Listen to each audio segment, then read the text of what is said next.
And welcome to the Safety Net. I'm Christina McCauley. Today we're meeting your Chief of Police. Joining me now is Kevin Child, Chief of Police for the Fountain Valley Police Department. Thanks so much for joining us today, Chief. Thank you for having me. So tell us a little bit, what's your background and previous experience? Well, I grew up in Fountain Valley. I got very fortunate. Left for 10 years. Was in the Marine Corps for 6. Came back, wanted to be a police officer, went to Golden West College. And unfortunately, no one was hiring at the time. So I went back into government service, saved my pennies, put myself through the police academy, and one of my instructors worked for the city of Fountain Valley. They recruited me, and I've been with them for 27 years now. Wow. And why were you drawn to the city of Fountain Valley and the position particularly? It's real unusual to become a chief in the community you grew up in. I don't know many that have. I was just very fortunate, and I went on a ride-along in 1987, and I just liked the way they did business. They aggressively chased the crooks, but they treated the community very well at the same time, and it's real tough to balance those two things, and they did exceedingly well. And they convinced me right then, this is what I want to do. And you've been with the department for a long time. Yes, I have. I've worked a variety of assignments. All officers start in patrol, so I did that for a number of years. I was a K-9, I worked detectives, promoted to supervision, I ran the training department. I've led both divisions as a captain, patrol division and support services, which handles the budget and the internal operations. So I've done quite a lot of things. The only thing I haven't done is I haven't ridden a police motorcycle. Huh. Hey. Next step, right? I don't think my wife would like that so much. Well, if I can ask you, what are the biggest challenges, if any, that you're facing so far? Biggest challenge is recruitment. When the economy is booming, as it is now, not a lot of folks want to go out into public service and law enforcement. It's been a tough road to hoe over the last decade. So it's real tough to attract qualified applicants because a lot of folks have made decisions as young adults that disqualify them, but also it is a very, very tough job. What would you recommend to somebody who maybe is watching right now and is interested in becoming a part of the Fountain Valley Police Department? I'd say make wise decisions as a young adult, certainly as you leave high school. Certainly education is big. I recruit a lot of veterans. I manage a returning veteran scholarship program through Golden West College. They're very successful. However, any police department, you want a mix of all those folks. So I'd just say make wise decisions and certainly always tell the truth and lead a life of character. That's some of the best It's training. real basic. How about successes you've had so far as a chief in Fountain Valley? Successes, wow. I took over June 2nd. June 3rd, we had a Make America Great rally right in the middle of the city. No injuries, no accidents. It was a peaceful demonstration, if you will. We celebrated our 50th anniversary as a police department. We had our 60th anniversary of a city, and we had our first parade. All those things were stressors on the new chief. However, I've been committed to hiring and retaining personnel. So I've been able to hire 4 police officers since I started. We're currently processing another half a dozen. We're short-staffed now. However, a lot of people want to get on a winning team, and I think that's what we have. What are your immediate and long-term goals as a chief? Immediate, the big things in our community is always rising crime. There are a lot of property crimes in Fountain Valley. There's a lot of nice stuff there. People come to take it. So I'm trying to keep a lid on that, and also traffic safety.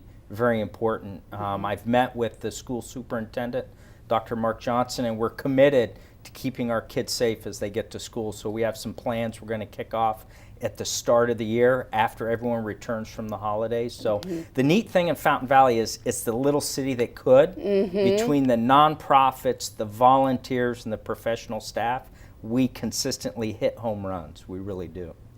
That's awesome. What about your vision for the Fountain Valley Police Department? I spoke to my supervisors and my managers early on, and I said, make it better. And they looked at me and, don't tell me what better is, make it better. And that's my challenge. when I talk to an officer who handles a call, when you show up on a call, someone's been a victim of a crime, they've been in an accident, or they've been a witness to a crime. Very traumatic event. I want my officers to show up and make it better, plain and simple. And two, at the end of the day, I'm hoping, and I hope for myself, my challenge is, have I given more than I've taken? Very, very important. If you really think about it, those are fundamentals. It's public service. And talk a little bit, we were talking before we came up on camera about when you think about going into the police department or the police force, it really is a service. Do you want to talk a little bit about that? You're there to help people in some of the worst circumstances. And it's grinder. It's tough. I've done it for 27 years. It isn't always fun. However, there's people out in the community that desperately need help. There's a lot of victims out there. And there's a lot of nice people too. In Fountain Valley, we have the support of the community because we respect them. We treat them with dignity and respect. We show care and concern for them when we interact with them, and in turn, they've taken care of us for a long time. What keeps you coming back every day, waking up every morning and hitting the streets? I have a new boss, a new city manager, and he's been working incessantly. This guy is crazy. He commutes a long way. He's there early. He's getting emails, and I was teasing him last week. I said, "You can't outwork me. No matter how hard you try, you're not going to outwork me, Rob." And he was encouraging me to take time off. And he goes, "Hey, you need to take some time off. I don't want you to burn out." So last Friday, I sent him an email. I said, "I will take the afternoon off if you promise not to work hard for the rest of the day." And I think I got out an hour early. For the people of Fountain Valley, what do you want them to know about the police department and the police force? We're here for you. No call is too small. What happens in the community a lot is they see something and they don't say anything. If you're in your community and you're in your neighborhood where you've lived for 50 years and you see something that just doesn't seem right, your stomach's like, something's not right, call us. Listen to that. I'm not going to give you a bill. We will come out and we will handle the call for service. That's the big thing. So what happens is we'll come out after something's happened and a neighbor will come out. I saw the car, I saw the guy, I should have called. Do not hesitate to call us. Great advice. Thanks, Chief. Appreciate you being here. Thanks for having me. And stay tuned. When we come back, we'll talk with Chief Handy from the Huntington Beach Police Department. Don't go away.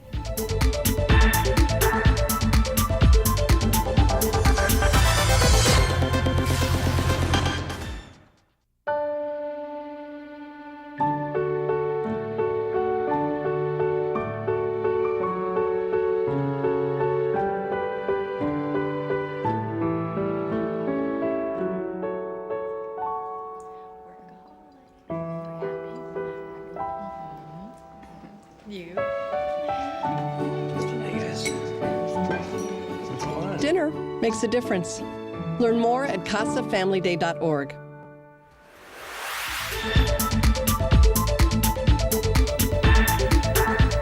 Welcome back to the Safety Net. I'm Christina McCauley, and we are talking now with Chief Handy from the Huntington Beach Police Department. Thanks for being here, Chief. You bet. Thank you. Thanks for having me. Tell us a little bit about your background and previous experience in law enforcement, because part of this is just getting to know our chiefs here.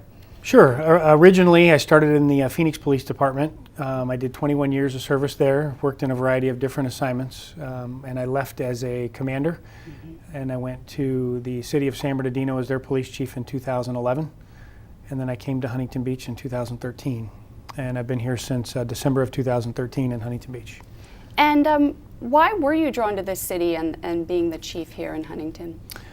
You know, it's probably the biggest small town I've ever been a part of.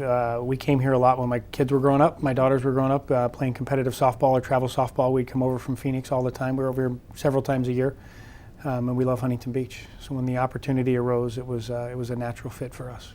That's terrific. Do you have a lot of challenges that you've been facing over the past few years? You know, I think all departments in California are facing a lot of challenges with a lot of changes in legislation. So when they reached a pinnacle of prison overcrowding in California, They moved to change the whole structure of the accountability system really for the criminal justice system in California. So they started pushing some of the state prisoners to local counties, which took the space that other people were holding in those jails. So it's been a lot of people out on the street now that used to be in jail. That started in about 2012, and then added to that was Proposition 47, which made a lot of the drug crimes misdemeanors, a lot of the property crimes misdemeanors that people previously served prison time or jail time for. So now those people are out on the street. So many of us have seen crime increases from that and dealt with a lot more challenges. One of the increases that's partially related to that and partially for other reasons, but is our homeless population as well. You know, our police officers are now expected to do so much more than I ever was expected when I was a young police officer. You know, we expect them to be social workers, we expect them to be advocates, we expect them to be counselors, marriage counselors, you know, substance abuse counselors, all kinds of things, mental health clinicians, all these things, and warriors, you know, to boot. And so we expect them to be all these things. Sometimes it's a really tough job for the officers that work for us.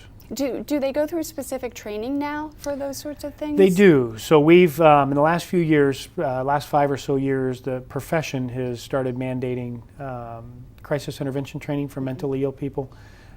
We run them through so much training, it's hard to fit it all in, quite honestly. So then it leaves, you know, little time for them to really do their job when we're training all the time. But we constantly are doing that, trying to move, you know, improve and move forward. And we constantly are just faced with different challenges every year or so. Something else comes up that we have to deal with. But they do a great job. The men and women of the Huntington Beach Police Department are really, they've adapted very well to the changes that we're faced with. You know, we run a homeless task force program now that's been very successful in trying to get those who want help off the street, and then our officers still hold those accountable who are out there, you know, having an adverse impact in our community. And what kind of effect does the homeless population have here in the city of Huntington Beach?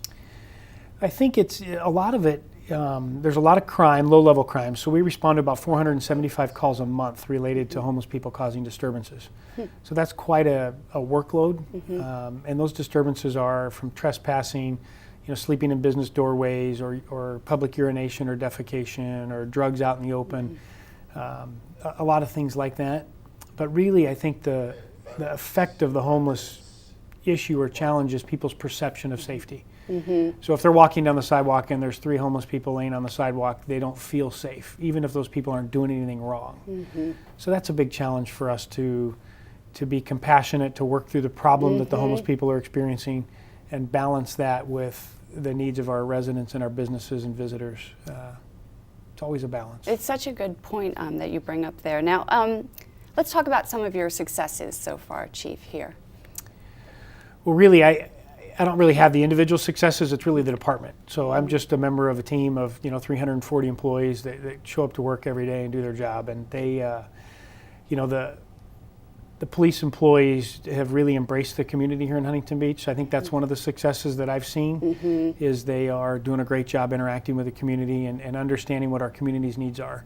So we could go out every day and tell the community what we should be doing. And there's so many laws and things that our police officers could do every day. But we're now, our officers are listening to the community and prioritizing what we do based on what the residents are telling us. And I think that's a tremendously important thing. And that's the homeless population and issues is an example of that. So we created the homeless task force out of the feedback we've gotten from people. We've integrated social workers, we've integrated a mental health clinician into the department, and that's all to deal with those problems that aren't just police related, that the residents are looking for us to solve. So you really listen to the residents. We really listen to the residents, and our employees are out every day talking to people and talking to the residents. It's building those positive contacts. A lot of times the contacts with the police are negative. You've been in a traffic accident, you're getting a citation, or you've been a victim of a crime. It's not always positive. So we're trying to get them out and interacting with the public in a positive way and understanding what the needs are of the public. How about your immediate and long-term goals as chief? Well, I think immediate goals really are staffing challenges and transitioning. So we had 19 employees retire in the last 12 months. Sworn officer employees retire in the last 12 months, and that's a big portion of our workforce. So we're We're losing a lot of experience, and then replacing that experience, finding the right people, and not trying not to miss a beat while we're doing all that has been a big challenge. You know, we have a great economy right now. Unemployment's at all-time lows in Orange County. It's hard, and we're competing with Westminster, Garden Grove, everybody else, you know, in our area for quality employees. So recruiting the qualified people, getting them in, getting them trained, and filling those gaps of all that experience that left is probably one of the biggest challenges now. And then infrastructure-wise, we have some needs in our police stations. Was built in 1972, so we have some challenges there. We have challenges with all these extra responsibilities that have been pushed to police departments, and resource-wise, we haven't grown. So we're going to have some challenges in the future. What is your ideal candidate? If somebody out there is thinking, "Oh, I want to join the force," what's your ideal candidate for the city of Huntington Beach? You know, we're looking for people who are people of integrity, people who can uphold the public trust. That's really the primary thing we're looking for. Somebody of good moral character, and then we're looking for people who can communicate well, they can write well, they're educated, they have experience. A lot of times we get a lot of people from the military, and there's a lot of tremendously great assets that they bring with them from their experience in the military, from their discipline and their handling of stress and all those things. So we look for that experience, we look for that education, the ability to communicate, the ability to treat people well, good interpersonal skills. And then the biggest problem we have is finding people of clean background. Interesting. So that's that integrity and moral turpitude stuff that we're looking for. And what is your vision for the police department? You know, I guess my vision is more longer term of filling the place with as many qualified people who will serve the community with integrity and pride that I can find. That when someday when I'm ready to retire, that it'll be kept in good hands, and that my replacement can come from internally, and that we provide a good career path for the men and women who are there. So I kind of just look towards building for the long term for the police department. And providing outstanding service, world-class police service. Good goal to have. Thanks. Thanks for joining us, Chief Handy. You're welcome. Thanks for having me. And don't go away. Coming up next is Chief Ornelas from the Westminster Police Department. We'll be right back.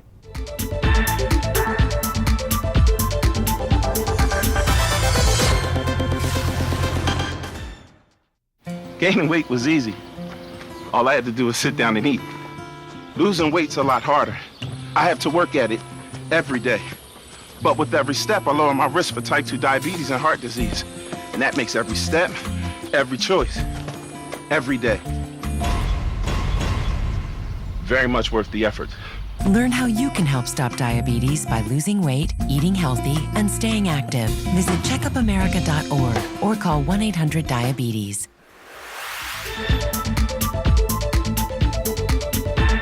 And welcome back. Joining us now is Chief Ornelas from the Westminster Police Department. Thanks for joining us, Chief. Thank you so much, Christina, for having me here today. I really appreciate it. Well, you know, you have a great story about how you got involved in law enforcement. Your uncle actually influenced you. Well, it's true. My uncle, Gabriel Ornelas, he was my hero. He left New York in 1964, joined the LAPD, Los Angeles Police Department. And all during that time, I was listening to all his stories, and you know, and I looked at him as my hero and my mentor. So that's how I got into this career. But he told me, he said, make sure you get your bachelor's degree before you come out. So I graduated from CW Post College in 1979. I already tested with the LA County Sheriff's Department, and my uncle was always there to mentor me and kind of help me along to understand what it really means to be a public servant. And I use that term, public servant, because that's what we really are. We serve the public. And what is your background, previous experience in law enforcement? Well, after I came out here in 1979, I joined the LA County Sheriff's Department, Christina, and I was a deputy sheriff. I worked for about 1 year and 2 months, and then I went to Torrance PD, lateraled over there. They didn't quite like my Brooklyn accent at the time, and I went back to the LA County Sheriff's Department, where I worked basically almost every assignment. You could patrol, gangs, narcotics. I was a narcotics captain. Wow. I worked my way up to being a commander. I commanded 4 jail facilities up in above Castaic, Pitches Detention Center. Wow. And then I was brought down, and I was a commander of Twin Towers, and then also the women's facility off the 105 freeway, Century Regional Justice Center. Wow, so not busy at all. Not busy at all, but I enjoyed every moment of it. And why were you drawn specifically to this city and this position in Westminster? You know, Christine, I was looking for another challenge, but I had it vetted through my wife first, Susan, and I wanted to make sure it was okay with her, because I did retire in January of 2016, and I felt I still had a need to prove something to myself, and also I felt I had something more to give. And the question about why Westminster was because I did some homework and I knew somebody there that says they were looking for a new chief. And I felt the size of it. I liked the fact the size of it. The community was a challenge. The 50% Vietnamese community, I enjoyed the fact to connect with that. And then about 28-30% Latino, which me being half Latino. So, you know, I felt it was a good fit for me. And what are the biggest challenges, if any, you're facing so far? You know, I believe, one, the challenge of me coming in, being a brand new chief, and being an outsider from not part of Westminster as some of the previous chiefs were. And so I have to be diplomatic, patient, in some of the things I want to do and get to know everybody. And I think that's my forte, is really embracing people and getting to know people in a personal level, to let them know who I am, but to get to know them. As President Lincoln always said, get to know people informally before you get to know them formally. And so I think I've accomplished that. But I think this other challenge was, for me, now as a chief, is some of the things going on in the community, is a recruitment. I think this day and age today, we have a difficult time with recruiting people. Every chief, every sheriff is having a tough time recruiting, you know, quality people. And that's what I want, quality people. And if everybody watching this, please know the fact that, you know, you come and test, you will have an interview with me. Wow. Before I give the blessing to hire somebody, and there's some specific questions that I will ask about them pertaining to ethics and integrity. Because those are two really big things any police force needs to have, but particularly you're looking for. Yes. Ethics and integrity. Yeah. What are some of your successes you've had so far as a chief? You know, I think some of my successes is reaching out to the community and creating a Chiefs Advisory Committee, which is a makeup of all the community, business people, pastors, the Islamic portion of the community, Jewish community, Latino community, the Vietnamese community, the Chamber of Commerce, the Vietnamese Chamber of Commerce, and I brought that all together to I want to hear the things I need to hear about. And one of the things I always say is, please tell me the things you think I don't want to hear, but I need to hear. That's a great point. Yeah, so that's one of the successes. Also the Boys and Girls Club of America we work quite closely with. I think also the fact that I listened to my people, and the fact that, you know, they needed a different type of weapon systems that fit a small hand like mine. So I added 3 different systems right now. Wow. Which I think the troops really appreciate that.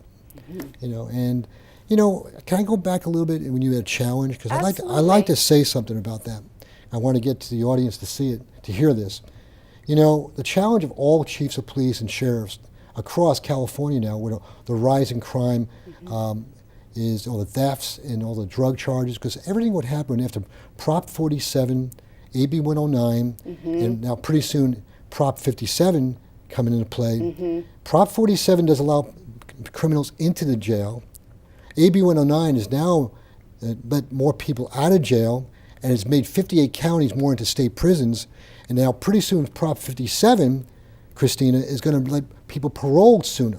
So what I say to, you know, the public and your audience is that make sure you read those propositions, because I really believe that some of these propositions in AB 109 is truly injure the public safety of our communities in the state of California. How are you feeling the effects of that in Westminster? I think all the chiefs are feeling this. When we have our chiefs meeting, and you had 2 previous chiefs on your show, we're all seeing rise in theft, burglaries, car thefts, drug charges. Drug charges were once before, Christina, a felony, are now a misdemeanor.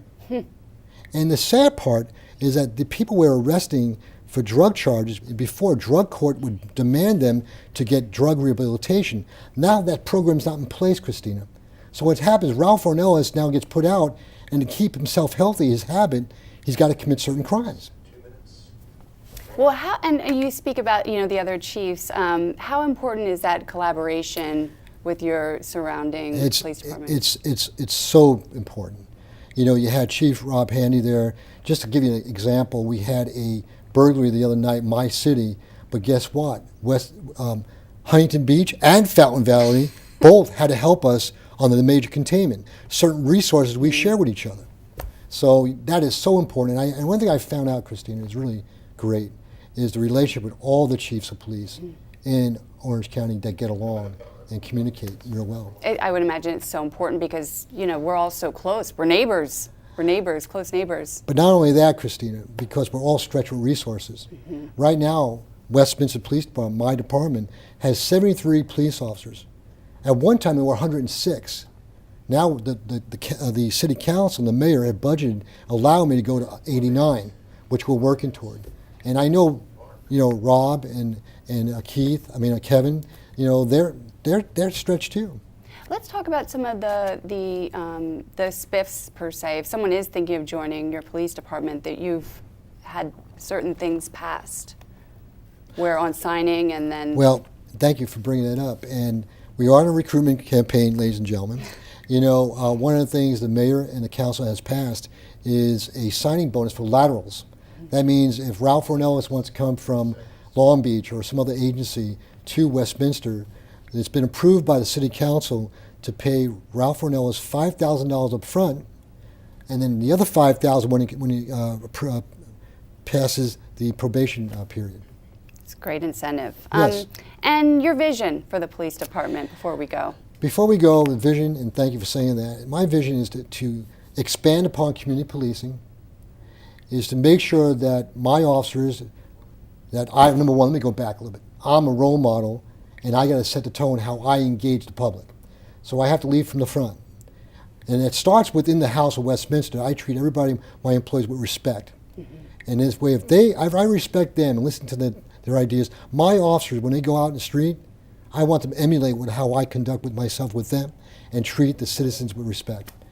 And I want the community to believe in us, that we have their best interests at all times. I love that. Chief Ornelas, thanks so much for joining us Thank you today. very much, Christina. It's been a nice pleasure. getting to know you. Nice getting to know you. And that does it for this episode. If you'd like to learn more about your police chief, please visit your city's website. Thank you for joining us, and we will see you next time on The Safety Net.